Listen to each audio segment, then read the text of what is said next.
Hello and welcome back. Back. Yes, to the We're- Peak Endurance Podcast. We're back. And we've already forgotten how not to talk over each other.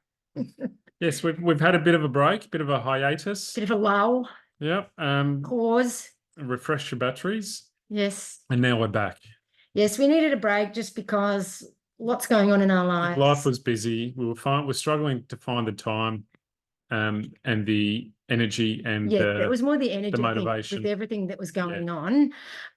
Because as everyone knows, yes, we run, and as everyone knows from themselves, you run, you do your work, but there's always things going on in your life that need to also be taken care of, because life is important. It is. Yep. It is. And anyway, so we're back because we've had many requests. Yes, we have. We've been meeting. Sarah has said, please bring the podcast back on. So Sarah, this is for you, this episode. And we met a guy just yesterday. Nick Gregory said he enjoyed the podcast. Nick Gregory? When? That was when we were running on the trails. Oh, that was his name, was it? Yes. Oh, sorry. I apologise. I didn't hear his name. So hello, Nick. Nick and I had already spoken. I used to coach him. Oh, okay. Yes. Right. Oh, hello, Nick. Nick and I will continue our discussion. Right. Anyway, yes. So hi, Nick. And, there's been lots of other people that say, we love the podcast. And we're sort of like, oh, we're not really doing it. Because we had kind of thought we wouldn't do it at all anymore. Yeah. But, people because we kind of thought no one was listening. Yeah. That's what it felt like. But people have been saying stuff. So, and we don't just listen because we want the accolades from people, but no. There's no point in doing it if nobody's listening. That's right. It's kind of what we thought. We're putting all this time and effort, and if we're just entertaining ourselves, we can do that without recording it. We can, We can, yes. Well, let's not record that. Your mind is always in the gutter. It is. So anyway, here we are. We're wearing our Run Tarra Bulga. Yes. Medals. Yep. As you do. Just from yesterday. Yes. We spent the day out in Tarra Bulga. Yeah, in the South Gippsland region, around a town called Baluk, I think, in the Tarra Bulga National Park. Beautiful area, quite wet. Oh my God, so beautiful. Very. Beautiful area. Just a nice, almost pristine. I mean, there's logging going on in the area, but there's not like here in the Dandies. There's all there's blackberries, and there's my personal ragwort, which I hate. That's the one with the yellow flowers, and everyone's like, "Oh, it's so pretty." Yeah, it's terrible. It's destroying all the native flora. So it seems to be spreading more than blackberries. Spreading terribly because it gets stuck on your clothing, the dust from the, if you bang against it, because it's a flowering plant. The dust from it, whereas blackberries, it's got to be like a bird dropping the seeds or, whatever, humans when they defecate.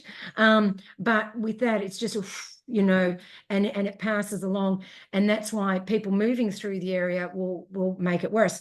But no ragwort, very little blackberries, and it's sort of more to a contained area.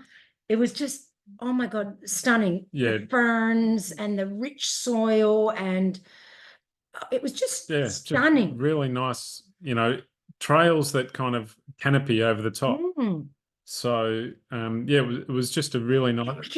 Oh, this bit's like running up to Donna, or this bit's like running at the back of Cherbourg. One bit I even said to Ron, this bit's like the Odenwald, like in Germany, and it was just amazing, the diversity and the beauty of it. I'm rabbiting on because I've done a lot of trail running and mountain biking. I was mountain biking from 19, and I'm trail running, so I feel kind of like I've done all the trails.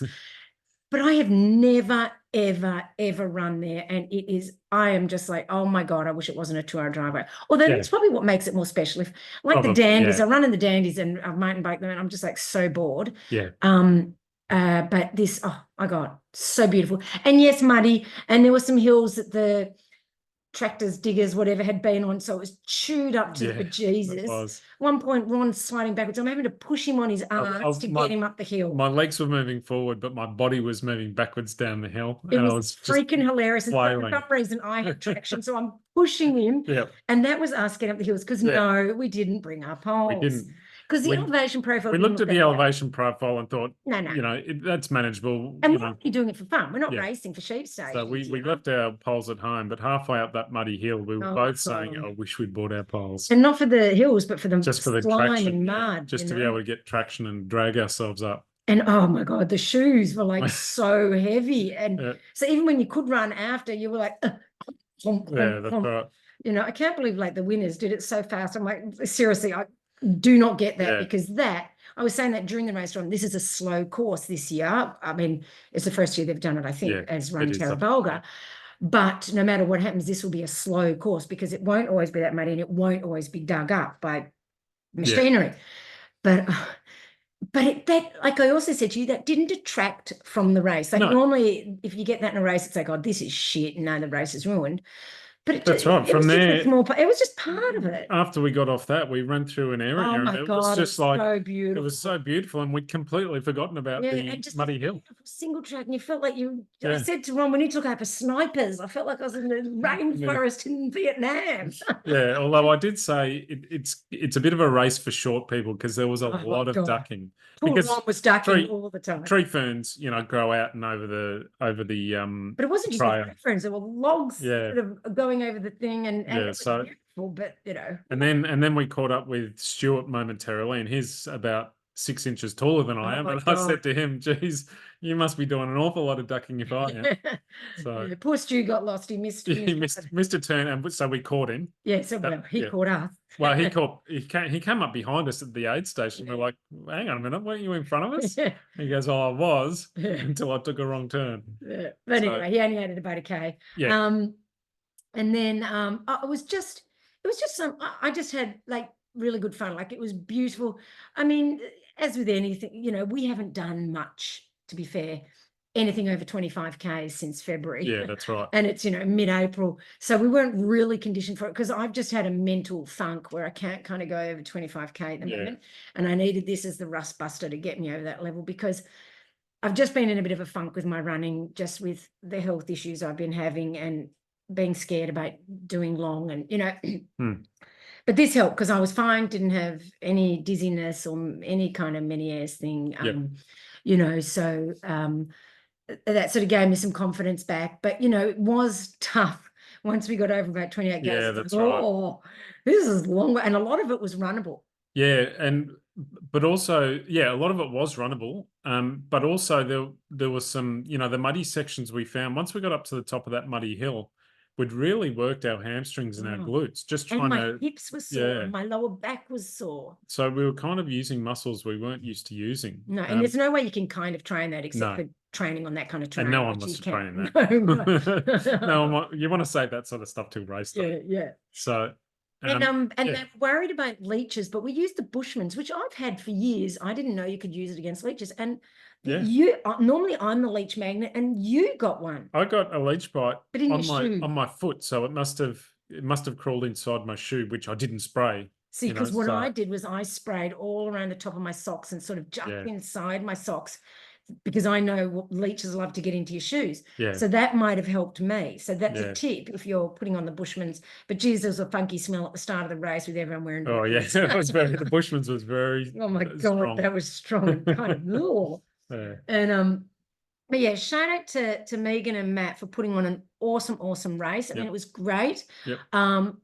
Beautiful setting. There was a pizza van. There was. Everyone was getting pizza at the end. We had got two pizzas because I was starving, and I knew half a pizza wouldn't cut it for me. Yeah, so we had pizza, and it was just so yum to have pizza. And it's so good to really eat something. And sure, pizza's not exactly health food, but it's you're getting some carbs, some protein. That's right. And, like seriously, we burn a lot of calories while we're out there. And so life is to be enjoyed as well. It's not all. I mean, I'm all for good, healthy nutrition. Don't get me wrong, but it's also important to just enjoy some yummy food occasionally. Yeah. And everyone was. It was great to see. Like that pizza van was doing a roaring parade. Pizza van there, so good, and really good pizza too. Yeah. Like it wasn't shit pizza. It was good. Like it wasn't skimpy.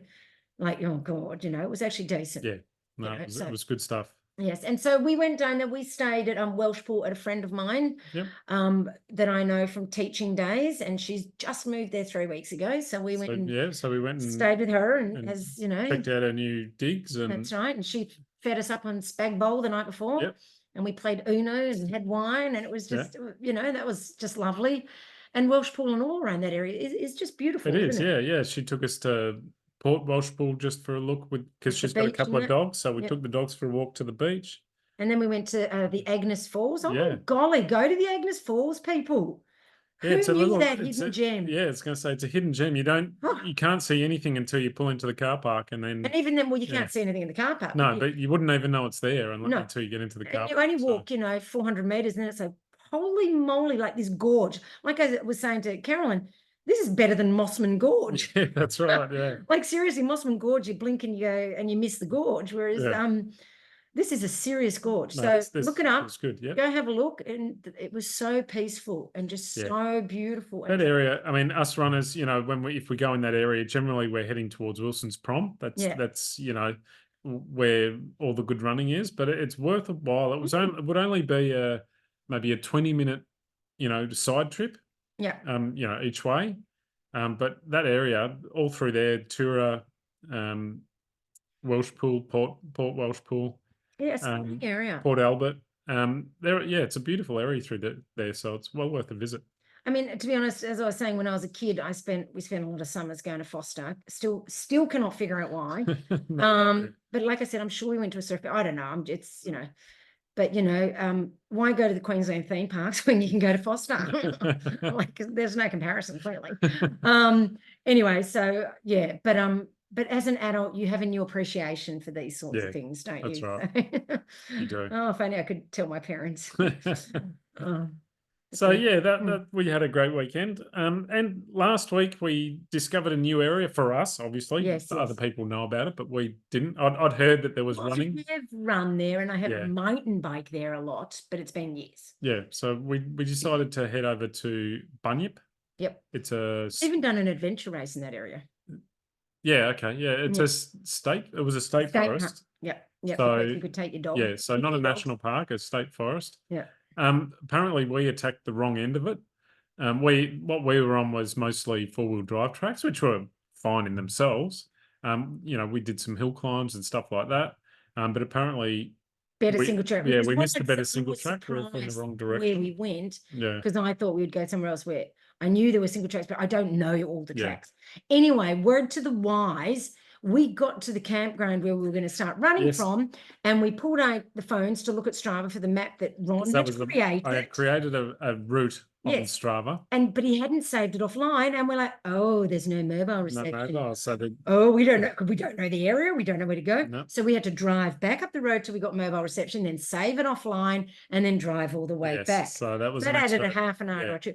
But so take note if you're creating a course to go into an area you don't know, just save it offline, because you just don't know. You might not have mobile reception. Yeah. We just assumed mobile reception everywhere. No, literally zip. Yeah, not as scary. scary. So yeah, we opened up our maps, waiting for it to load, and then we were like, I'm like, oh shit. I think we've got I to go said, that way. "Would you save this offline?" He goes, what? But that's a thing. Yeah. So anyway, Yeah, it's good to know. So now you've learned from our mistake, Yeah. which is always better than learning from your own mistake. That's right.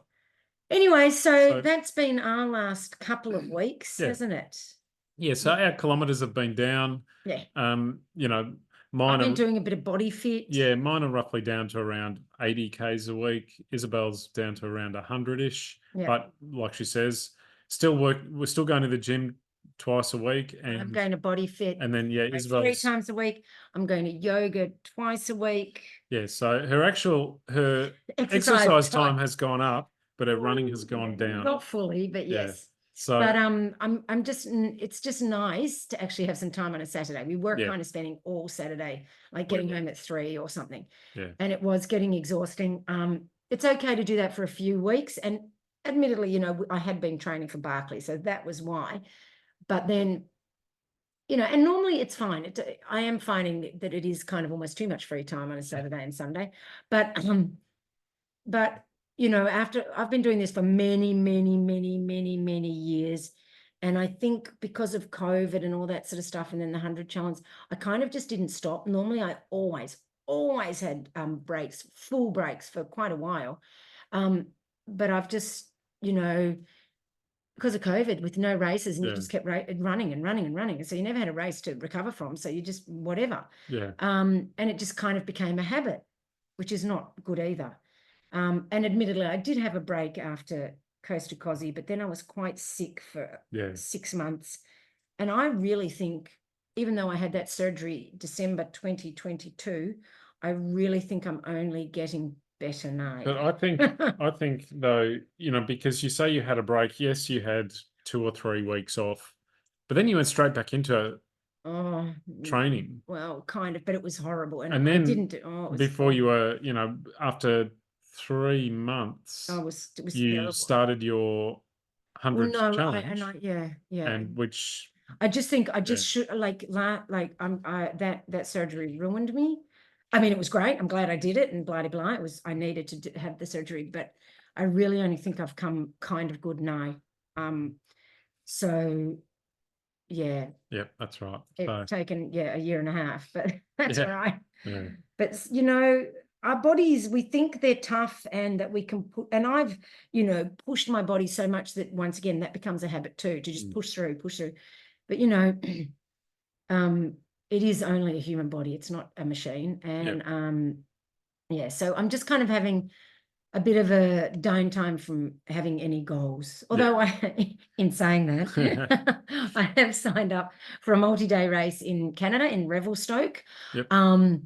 And I am doing the full Stoke, which is 3 days of running at 100 Ks over 3 days. And there's a bit of scrambling and a bit of this and that and the other. And it's so it's in British Columbia. in the Rockies. Is that still the Rockies there? So it's stunning. I was speaking to a friend of mine, Joanna Ford, on Messenger, and she was saying, it's a beautiful, beautiful area. Because I was like messaging her, is it worth doing? Blah blah blah. Because it's you know, pretty pricey. Cost me, what should I say, 1,200 Australian dollars to enter.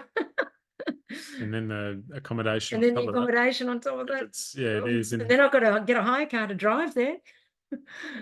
Ron's going, oh fuck. I didn't know all this. So my credit card is just smashed. But you know, it's kind of like, well, I'm there, I should just do it. But I did pay the extra for the race insurance just in case. Yeah, that's probably, you know, it was like $70 extra, but I thought, oh, you just don't know, like, you know. I don't want to lose that 1,200. So because I've lost so, like Coast to Cozzy, obviously when I pulled out a week before, they're not going to give me my money back. I mean, I didn't expect it, but you know, you lose money on that, lost money on the accommodation, lost money on the flights to America when we pulled out a boat. So I've lost so much money lately that anyway.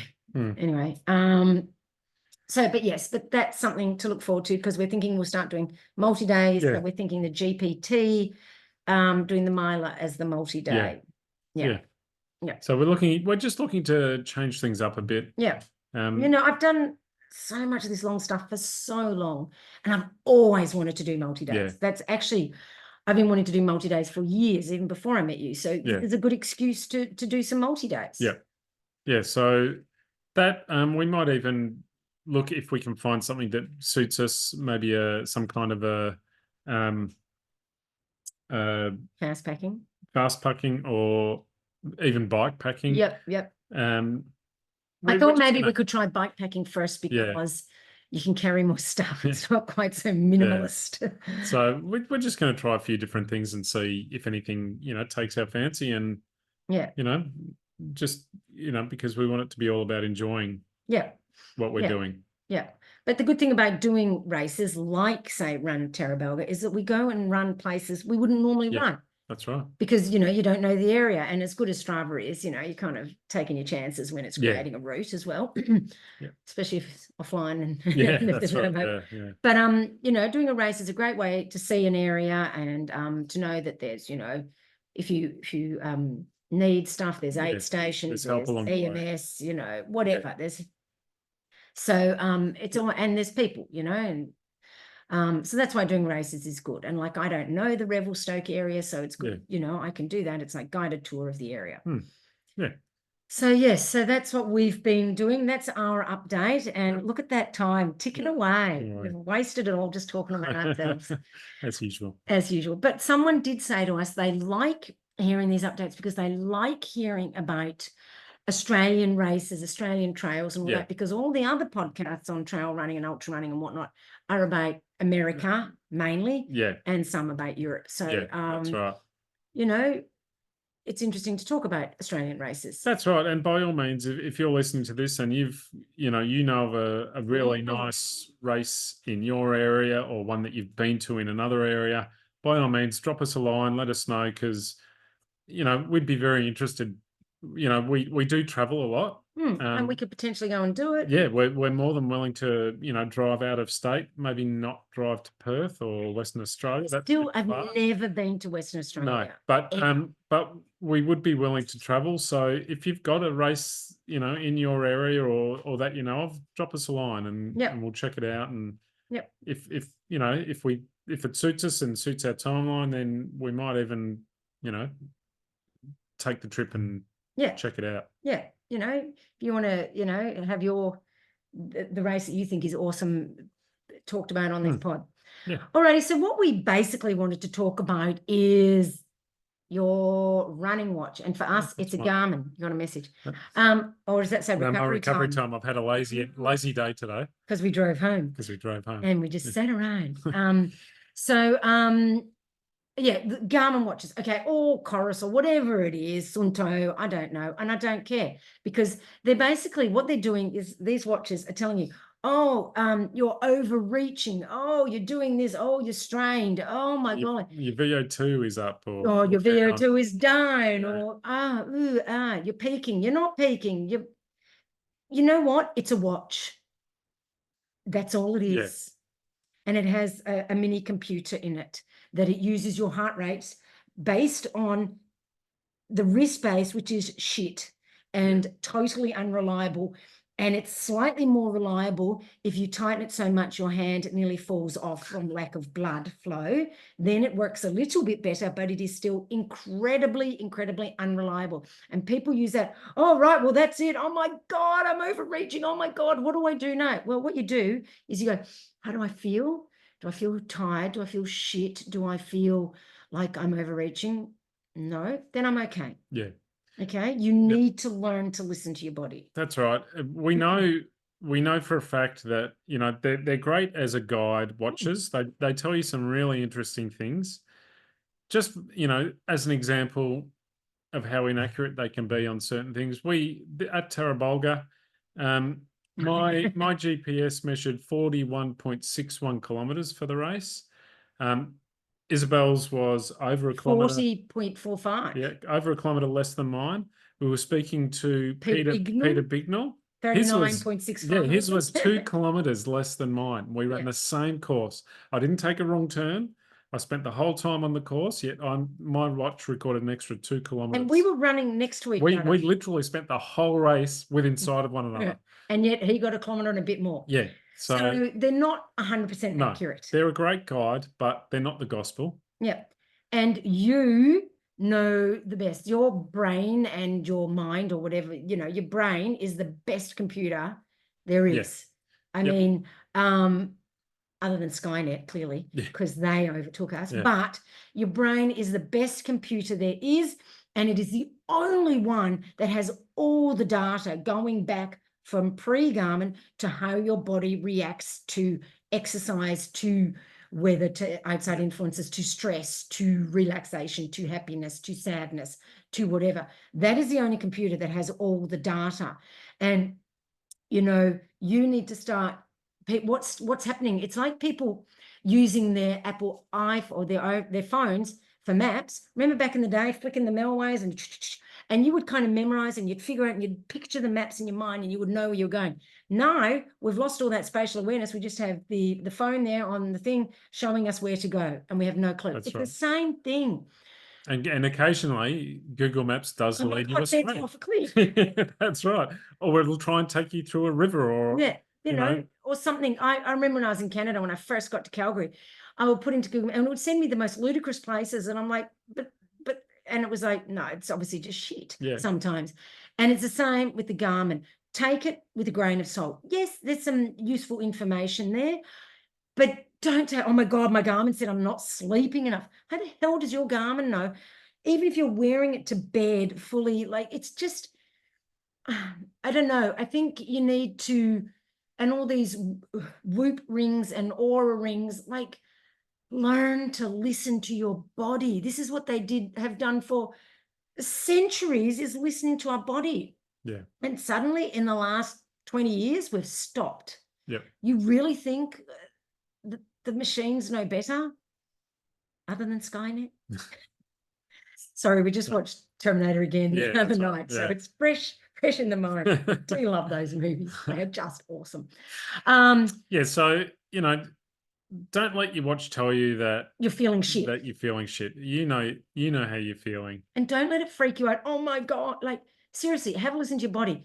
If you wake up in the morning and you're really feeling shit, don't run. But don't go, oh, how do I feel? I'm shit. Oh, I feel shit. So I'll take that extra hour of sleep. I mean, you've got to be 100% honest, not just, because let's face it, if that was the case, I'd take an extra hour a day. Yeah.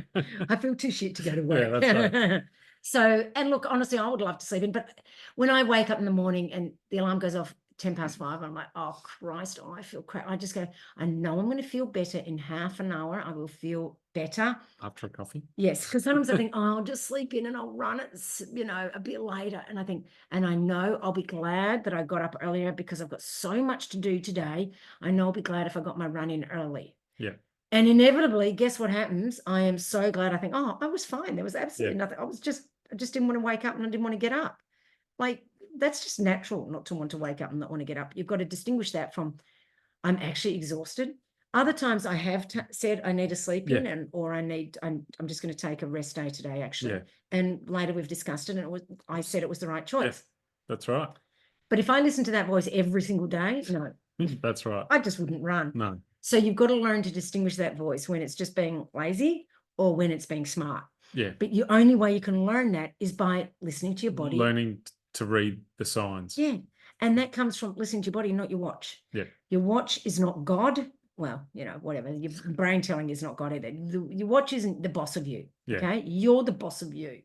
That's You're right. not the boss of me. We don't live our lives around some programmer in Southern California or wherever Garmin's headquarters are. Yeah, probably somewhere out there. We live life to how we some feel. algorithms That's in right. determine that shit. Some boffin somewhere putting, this algorithm will work for that, and that'll tell you about you. And as trail runners who are often in the hills, we know for a fact that our Garmin watches are geared towards road runners. Yeah.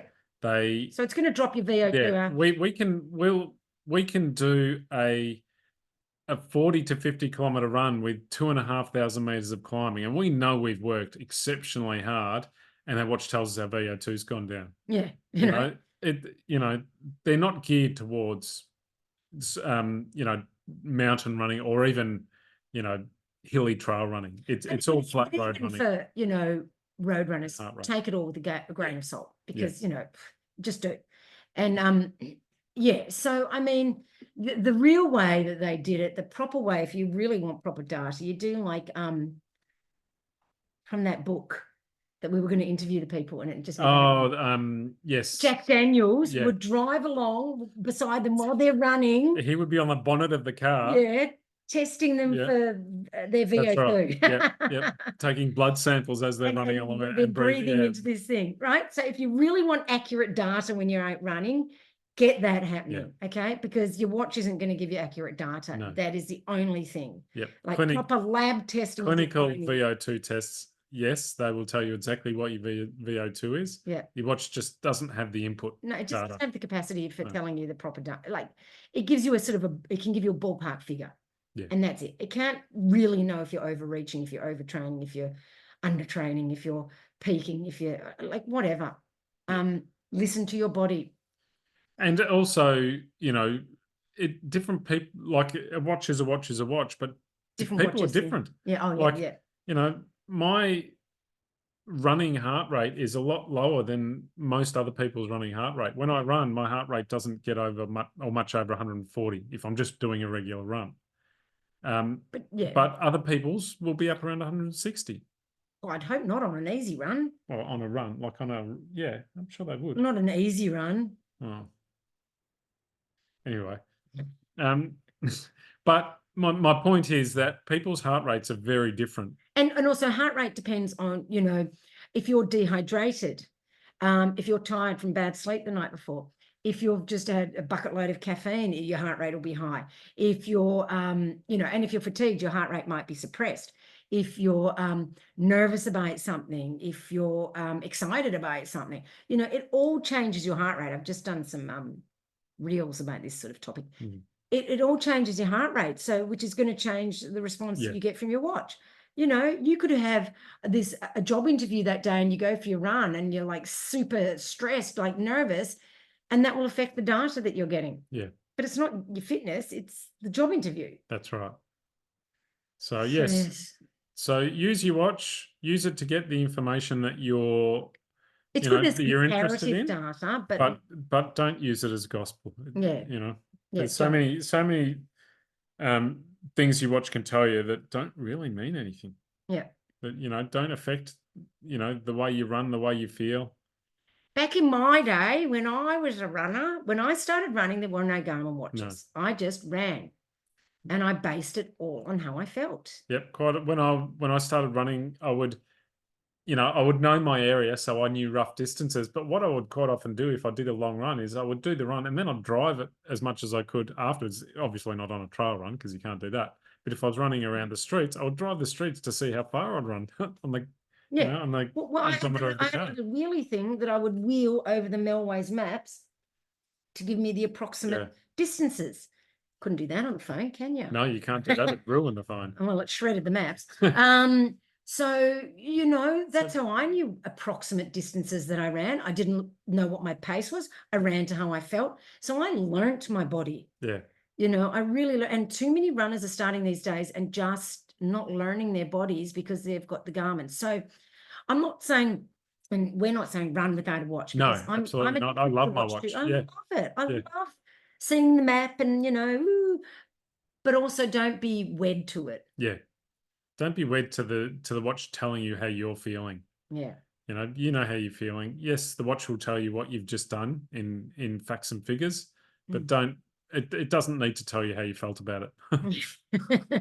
So, yeah. All righty. Yep. All right, sounds good. Now, if you have any ideas for topics that you would like to us to talk about, or like we said, any races that you think we should give a crack, or if there are any race directors listening and you'd like us to come along and do, you know, a podcast about your race, just let us know. We'd love to be there. Yep.